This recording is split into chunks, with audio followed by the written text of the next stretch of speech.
একটা সময় ছিল আসমানের নিচে জমিনের উপরে এমন কোনো জাতি ছিল না যারা মুসলিম উম্মার দিকে চোখ রাঙিয়ে কথা বলতে পারে।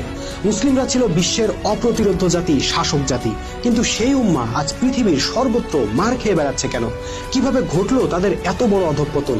আর যখন এই উম্মার এত বড় অধঃপতন ঘটতে থাকে তখন আলেম ওলামাদের ভূমিকায় বা কি ছিল, সেটাই জানার চেষ্টা করব আজকের ভিডিওতে। আশা করি ভিডিওটি শেষ পর্যন্ত আমার সঙ্গেই থাকবেন। প্রিয় বন্ধুরা, ইসলামের ইতিহাস না জানলে আজকের ভিডিওটি বোঝা একটু কঠিন হবে। সেজন্য শুরুতেই সংক্ষেপে ইসলামের ইতিহাসের উপর দুটো কথা বলে নিতে চাই। রসুল সাল্লাল্লাহু আলাইহি সাল্লাম নবুয়ত লাভ করেছিলেন 610 খ্রিস্টাব্দে আর ইন্তেকাল করেন 632 খ্রিস্টাব্দে। তিনি যখন 610 খ্রিস্টাব্দে তৌহিদের আন্দোলন শুরু করেন তখন পৃথিবীতে ইসলামের কোনো দৃশ্যমান কাঠামো ছিল না। ইসলামটা আসলে কি, এটার বাস্তব চেহারাটা কি হবে তা কেউ জানতো না। কিন্তু যখন 23 বছরের সংগ্রামী জীবন শেষ করে রাসূলুল্লাহ ইন্তেকাল করলেন ততদিনে পুরো বিশ্বের সামনে ইসলামের মডেল পরিষ্কার হয়ে গিয়েছিল। তিনি যখন বিদায় হজের ভাষণে জনতার সামনে প্রশ্ন ছুড়ে দিয়েছিলেন, আমি কি তোমাদের কাছে পৌঁছে দিতে পেরেছি? জনতা বলল, ইয়া রাসূলুল্লাহ, আপনি পৌঁছে দিয়েছেন। এই কথার মানে হলো ইসলামের পূর্ণাঙ্গ মডেল প্রতিষ্ঠা করে বিশ্বনবী তার রিসালাতের দায়িত্ব শেষ করেছেন। এখন প্রশ্ন হলো, কি ছিল সেই মডেলে? সংক্ষেপে বললে আল্লাহ রসুলের ইসলামের মডেলটা ছিল এরকম: জাতি হবে একটা, জাতির নেতা হবেন একজন, জাতির জীবন বিধান হবে আল্লাহর হুকুম, আল্লাহর হুকুমে জাতির ইমাম জাতিকে পরিচালনা করবেন।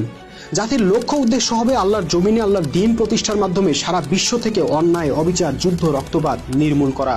এই মডেলের উপর সাহাবীদেরকে দাঁড় করিয়ে রেখে রাসূল সাল্লাল্লাহু আলাইহি সাল্লাম ইন্তেকাল করেছিলেন আর বলে গিয়েছিলেন, যে আমার সুন্নাহ ত্যাগ করবে সে আমার দলভুক্ত নয়। সাহাবীরা সেই মোতাবেক এক নেতা, এক উম্মাহ, এক বিধান, এক লক্ষ্য, ইসলামের এই মডেল আঁকড়ে ধরে রেখেছিলেন। কখনো কোনো কারণে এই মডেল ভেঙে পড়তে দেননি। কোনো কারণে এই মডেল ভেঙে যাবার অবস্থা হলে সাহাবীরা জীবন দিয়ে হলেও তার মোকাবেলা করতেন।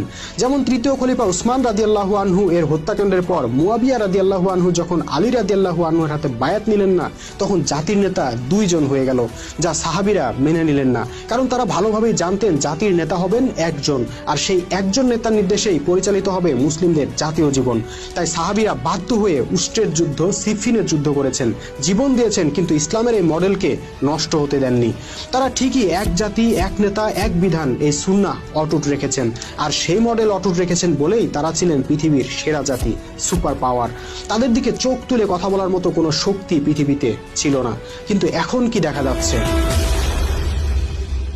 বন্ধুরা, এখন একবিংশ শতাব্দী, পৃথিবীতে এখন 160 কোটি মুসলমানের বসবাস। মুসলমানদের ঘরে ঘরে এখন ঝকঝকে হরফের আল কোরআন। লক্ষ লক্ষ মসজিদে প্রতিদিন আজান হচ্ছে, নামাজ হচ্ছে। প্রতি বছর লক্ষ লক্ষ হাজি মক্কায় গিয়ে হজ করে আসছেন। কোটি কোটি আলেম, মুফতি, মাওলানা, মুহাদ্দিস, আল্লামারা দিনের খেদমতে নিয়োজিত আছেন। সমস্যা কেবল একটাই, রাসূল সাল্লাল্লাহু আলাইহি সাল্লাম ইসলামের যে মডেল তৈরি করে গিয়েছিলেন বর্তমান মুসলিম উম্মাহ সেটা বাদ দিয়েছে, এবং তার ফলে বিশ্বের সেরা জাতি থেকে তারা গোলাম জাতিতে পরিণত হয়েছে। পতন হয়েছে মুসলিম উম্মার। কথা ছিল মুসলিমদের রাষ্ট্র হবে একটা, কিন্তু বাস্তবে মুসলমান জাতি এখন 57টার মতো রাষ্ট্রে বিভক্ত। কথা ছিল জাতির নেতা হবেন একজন, কিন্তু বাস্তবে মুসলমানদের একক কোনো অবিসংবাদিত নেতার অস্তিত্ব নেই। ছোট্ট একটা দেশ কুয়েত বাংলাদেশের একটা জেলার সমানও না, কিন্তু সেই দেশেরও আছে আলাদা নেতা, আলাদা শাসন। কথা ছিল জাতির জীবন বিধান হবে আল কোরআন, কিন্তু বাস্তবে মুসলমানদের জীবন চলছে মানুষের তৈরি বিধানে। কথা ছিল কোরআনের বিধানকে মূলনীতি হিসেবে রেখে জাতির ইমাম জাতিকে পরিচালনা করবেন, কিন্তু বাস্তবে জাতির তো ইমামই নাই। হালবিহীন নৌকার মতো জাতি উদ্দেশ্যহীনভাবে ভেসে যাচ্ছে অকুল সমুদ্রে।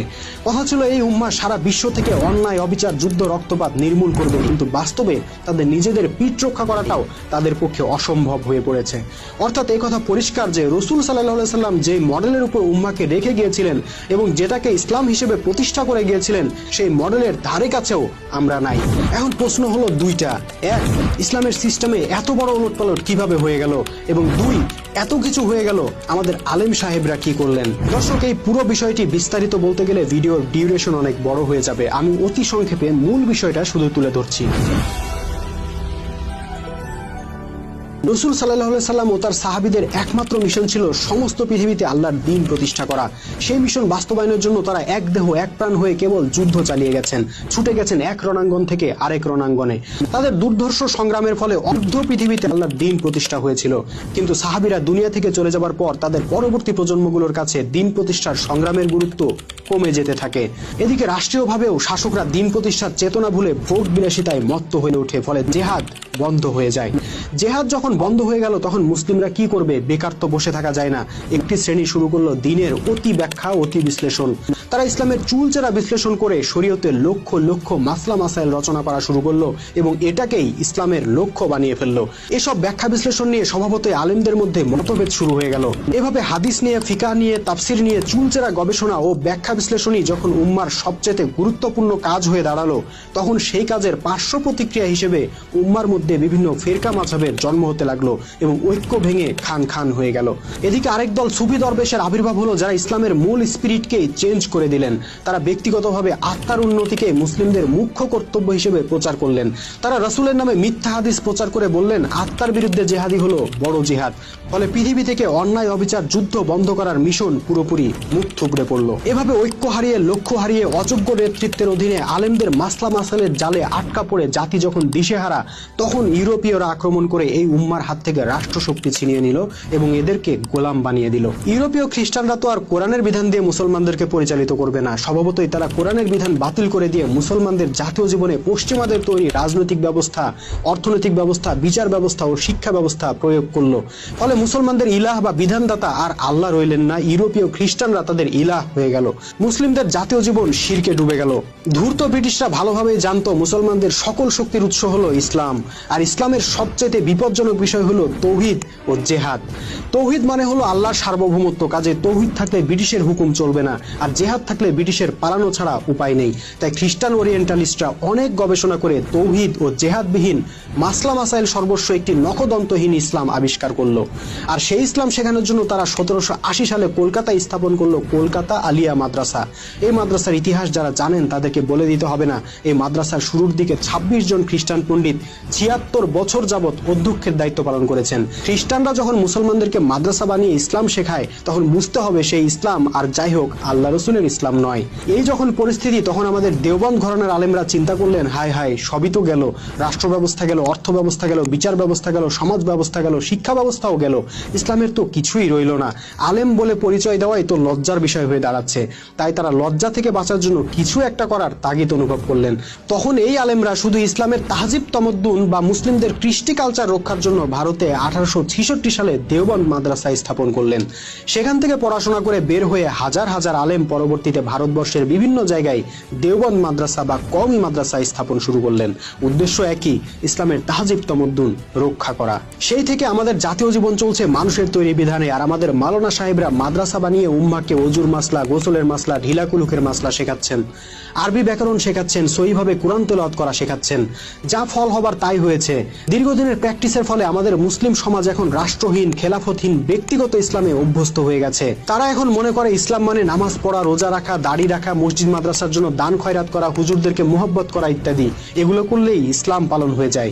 রাষ্ট্রীয় জীবনে ইসলাম প্রতিষ্ঠা করা বা ইসলামের বিধানে রাষ্ট্র পরিচালনা করার চিন্তাই তাদের মাথায় আসে না। আমি আগেই বলেছি, মুসলিমদের ধর্মীয় জীবন ও রাজনৈতিক জীবন আলাদা নয়। কারণ রাসূল সাল্লাল্লাহু আলাইহি সাল্লাম কেবল ধর্মনেতা ছিলেন না, রাষ্ট্রনেতাও ছিলেন। কিন্তু এখন মুসলিম উম্মার ধর্মীয় জীবন থেকে রাজনৈতিক জীবন আলাদা হয়ে গেছে। তারা ব্যক্তিগত জীবনে নামাজ রোজা করছেন আল্লাহর বিধানে, আর রাষ্ট্র চালাচ্ছেন মানুষের তৈরি বিধানে। তাদেরকে ধর্মীয় মাসলা মাসাইল বলে দিচ্ছেন ধর্মীয় নেতারা, আর রাজনৈতিক নেতৃত্ব দিচ্ছেন রাষ্ট্রীয় নেতারা।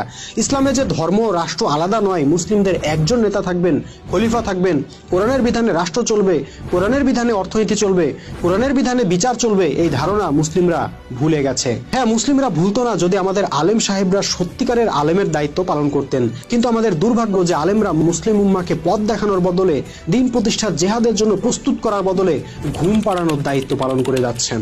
তারা মুসলিম উম্মাকে এ কথাটা বলছেন না যে তোমরা আল্লাহর বিধানকে তসলিম না করে মানুষের তৈরি বিধানকে তসলিম করে নিয়েছো, কাজেই আল্লাহর দৃষ্টিতে তোমরা মুসলিমই নও। তোমরা দিন প্রতিষ্ঠার সংগ্রাম বাদ দিয়ে রাসূলুল্লাহর সুন্নাহ থেকেই আউট হয়ে গেছো, কাজেই তোমরা রাসূলের দৃষ্টিতে উম্মতি নও। তোমরা কোরআনের ব্যক্তিগত বিধান মানো কিন্তু জাতীয় বিধান মানো না, কাজেই তোমরা মুমিনই নও। এভাবে সত্যের আঘাতে এই জাতির কালঘুম ভাঙানোর বদলে আলেমরা নিজেরাও গড্ডালিকা প্রবাহে গা ভাসিয়ে দিয়েছেন, জাতিকেও ভাসিয়ে নিয়ে যাচ্ছেন। শিরক কুফরে ডুবে থাকা মুসলমানদেরকে তারা 100 বার সুবহানাল্লাহ পড়ে জান্নাতে যাওয়ার সহজ রাস্তা দেখাচ্ছেন। কোরআনের প্রতি হরফ তেলাওয়াত করে 10টা করে নেকি কামাইয়ের স্পেশাল অফার দিচ্ছেন। পীরের হাতে বায়াত নিয়ে হাসরের দিন সরাসরি জান্নাতে চলে যাবার আশ্বাস দিচ্ছেন।